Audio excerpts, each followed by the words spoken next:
धोखेबाज पक्षी। Hindi moral story. एक समय की बात है, हिमालय की तलहटी में पक्षियों का एक बड़ा झुंड रहता था। उस क्षेत्र में पक्षियों को भोजन की कमी का सामना करना पड़ रहा था। इसलिए पक्षियों के राजा ने अपने झुंड को अनाज खोजने के लिए कहा। पक्षियों के राजा ने कहा कि मेरे प्यारे पक्षियों, मैं तुमसे एक एहसान मांगने के लिए आया हूँ। हम भोजन की कमी का सामना कर रहे हैं। बाहर जाओ और अनाज की तलाश करो। यदि आपको कोई मिलता है तो कृपया मुझे सूचित करें और हम इसे साझा करेंगे। पक्षियों ने सिर हिलाया और जल्द ही वे सभी भोजन की तलाश में उड़ गए। कुछ उत्तर की ओर चले गए जबकि कुछ दक्षिण की ओर चले गए। झुंड में से एक पक्षी थोड़ी दूर उड़कर एक सड़क पर आ गया। वह सड़क अनाज से लदी गाड़ियों के गुजरने में व्यस्त थी। जब गाड़ियां सड़क से गुजर रही थी तो उसने देखा कि उनमें से कुछ अनाज गिर रहा है। भोजन की लालसा उस पर हावी हो गई। हे भगवान, यहाँ बहुत सारा खाना है।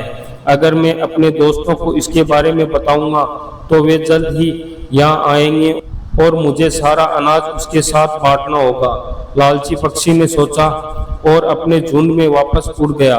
अन्य पक्षी भी खाली हाथ आए। जब राजा ने उससे पूछताछ की तो स्वार्थी पक्षी ने उत्तर दिया, जब मैं भोजन की तलाश कर रहा था तो मैं एक सड़क पर आया जहां से गाड़ियां गुजर रही थी। पक्षी आनंदित हो गए। क्या वहां कोई खाना था? एक पक्षी ने पूछा। स्वार्थी पक्षी ने जवाब दिया, हाँ, वहां खाना था, लेकिन इतनी सारी गाड़ियां भागते हुए हमारे लिए कोशिश करना भी असंभव होगा। झुंड निराश हो गया और पक्षियों में से एक ने कहा, हम वहां नहीं जा सकते। यह हमारी जान जोखिम में डालने लायक नहीं है। अन्य पक्षियों ने सहमति में सिर हिलाया। उधर लालची पक्षी उसके झूठ का काम देखकर बहुत खुश हुआ। उसके बाद वह हर दिन चुपचाप उस सड़क पर उड़ जाता और भरपेट खाना खाता। कुछ ही समय बाद स्वार्थी पक्षी मोटा हो गया और अन्य पक्षियों को उस पर संदेह हो गया।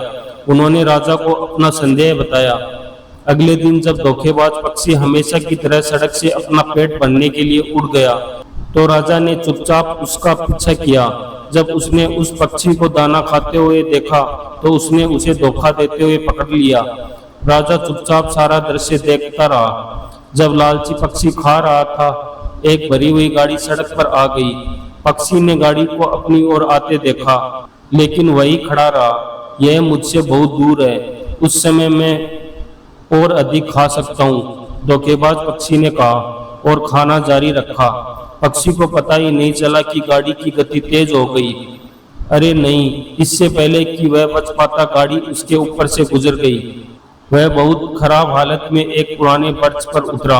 जब राजा उसके पास गया तो लज्जित होकर स्वार्थी पक्षी बोला, महाराज, मुझे बहुत दुख हो रहा है। माफी मांगते ही उनकी मौत हो गई। राजा झुंड के पास लौट आया और उसने जो कुछ देखा जो कि उस लालची पक्षी के साथ हुआ, उसने वो सब बताया। अंत में उन्होंने कहा, मुझे आशा है कि आप सभी समझ गए होंगे कि लालच किसी को अपने विनाश की ओर ले जा सकता है। लालच बुरी बला है। स्वार्थ व्यक्ति को अपने ही विनाश की ओर ले जाता है। इसलिए हमें कभी भी झूठ नहीं बोलना चाहिए। चीजों को साझा करके अपने परिजनों की देखभाल करनी चाहिए और लोगों के साथ ईमानदार रहना चाहिए।